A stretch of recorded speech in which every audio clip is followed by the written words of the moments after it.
প্রত্যেকদিন নিউজ খুললেই আপনার ফেসবুকে স্ক্রল করলে দেখা যায় ছোট ছোট বাচ্চাদেরকে ধর্ষণ করা হচ্ছে।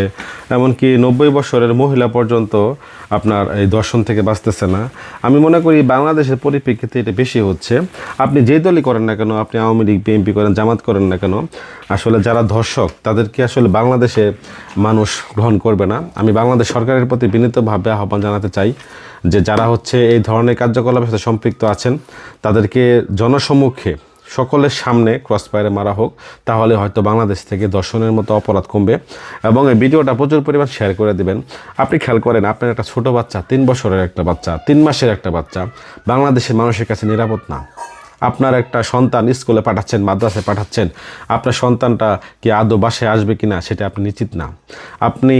আমরা বাংলাদেশে বসবাস করতেছি, আমাদের যে একটা সামাজিক নিরাপত্তা, সেই নিরাপত্তাটুকু আমাদের নাই।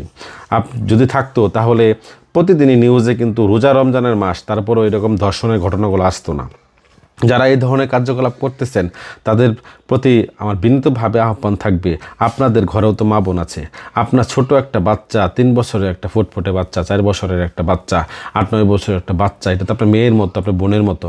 আপনি কিভাবে হায়নাদের মতো তার দলবল নিয়ে ঝাঁপিয়ে পড়ছেন? আপনাদের তো নিজস্ব বিবেক থাকা দরকার। আপনি একটা জিনিস খেয়াল করবেন, আপনার হয়তো শক্তি, সামর্থ্য, আপনার ক্ষমতা দিয়ে একটা মানুষকে ক্ষতি করলেন, একটা ছোটো বাচ্চাকে মেরে ফেললেন দর্শন করে। আপনাকে কিন্তু আল্লাহর কাঠগড়ায় দাঁড়াতে হবে, আপনাকে কিন্তু সেই হিসাবটা দিতে হবে। সেই ঘটনাটা যদি আপনার মেয়ের সাথে হয়, আপনার বোনের সাথে হয়, তাহলে কেমন লাগবে? সেই বিষয়টা খেয়াল করবেন।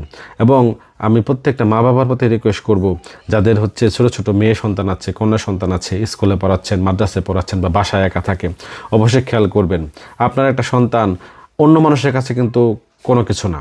তাকে মেরে ফেলতেও তারা কোনো দ্বিধাবোধ করবে না। কিন্তু আপনার একটা সন্তান হারিয়ে গেলে আপনি বুঝতে পারবেন সন্তান হারানো পিতামাতার যে কী কষ্ট, এটা বুঝতে পারবেন। সেজন্য সকলের প্রতি আমার বিনীত আহ্বান থাকবে, আপনারা আপনাদের সন্তানদেরকে, বিশেষ করে মেয়ে সন্তানদেরকে, সে যত বড়ই হোক, যত ছোটোই থাকুক, খেয়াল করবেন, সচেতনের সাথে রাখবেন। আপনার পরিবারের বাহিরে লোকদের সাথে তেমন ওঠা বসা করতে দিবেন না। আপনার খেয়াল রাখবেন, কখনো মানুষের সামনে বেশি নিয়ে যাবেন না, কখনো বের করবেন না, যাকে তাকে বিশ্বাস করবেন না। আপনি বর্তমানে যাকে বিশ্বাস করবেন সেই আপনার সন্তানের ক্ষতি করতে পারে। কার মনে কী চলতেছে এটা কিন্তু আপনি জানেন না। সেই জন্য আপনার সন্তান হয়তো বলতেছেন 7 বছর বয়স, 8 বছর বয়স, আপনি হয়তো বা মামাতো, খালাতো, ফুফাতো ভাই হতে পারে, মামা হতে পারে, খালু হতে পারে, যে কেউ হতে পারে, তাকে আপনি বিশ্বাস করবেন না। বর্তমান সময়টা এমন হচ্ছে, আপনি বিশ্বাস করবেন তো আপনাকে নিয়ে কালকে নিউজ হচ্ছে যে আপনার 8 বছরের বাচ্চা ধর্ষিত হয়েছে, আপনার 3 বছরের বাচ্চা ধর্ষিত হয়েছে। সেজন্য মা বোনদের প্রতি রিকোয়েস্ট থাকবে, আপনার সন্তানকে আপনি একটু কষ্ট করে রাখেন, আপনি একটু কষ্ট করে টেক কেয়ার করেন। আপনার সন্তানকে অন্য কারো কাছে রাখবেন না, অন্য কারো কাছে দেবেন না। কার সাথে মিশতেছে, কোথায় বের হচ্ছে, কি করতেছে, সর্বক্ষণিক খেয়াল রাখেন। এবং যারা বর্তমানে ধর্ষণের সাথে সম্পৃক্ত হচ্ছেন, সেই সমস্ত তারাও কিন্তু কারো না কারো ভাই, কারো না কারো সন্তান। আমি সেই সমস্ত মা বাবাদেরকে বলবো, আপনার সন্তানকে সময় মতো টাইম হলে আপনি বিয়ে করান, আপনি হালালভাবে তাকে ব্যবস্থা করে দেন। একটা সন্তানকে যখন আপনি হালালভাবে তার বৈধ স্ত্রীর মাধ্যমে সে যখন তাকে পাবে, তখন কিন্তু সে একটা মানুষকে কখনোই নির্যাতন করতে চাইবে না, কখনো দর্শন করতে চাইবে না। এবং আপনার উপযুক্ত মেয়ে ঘরে আছে, আপনি তাড়াতাড়ি বিয়ে দেওয়ার ব্যবস্থা করেন। আপনি কখনো ঘরে রাখবেন না। আপনার সন্তানকে উপযুক্ত সময় হলেই সাথে সাথে বিয়ে দিয়ে আপনি নিশ্চিত থাকার চেষ্টা করবেন ইনশাল্লাহ। এবং বাংলাদেশের পরিপ্রেক্ষিতে আমি বাংলাদেশ সরকার তারেক রহমান স্যারের প্রতি বিনীতভাবে আহ্বান জানাচ্ছি, বিনীতভাবে অনুরোধ জানাচ্ছি, হাত জোর করে, করজোর করে বলতেছি, যারা হচ্ছে এই সমস্ত ধর্ষণ মামলার সাথে সম্পৃক্ত, যারা এই সমস্ত ছোটো ছোটো বাচ্চাদেরকে ধর্ষণ করতেছে, যারা এই সমস্ত বৃদ্ধ মাদেরকে ধর্ষণ করতেছে, যাদের কাছে বাংলাদেশের প্রত্যেকটা মেয়ে আজ অনিরাপদ, তাদেরকে আপনি জনসম্মুখে ক্রসফায়ার করে মারা হোক। এটা বর্তমানে সময়ের দাবি। আমার একটাই কথা, আপনারা ভিডিওটা প্রচুর পরিমাণ শেয়ার করে দেবেন।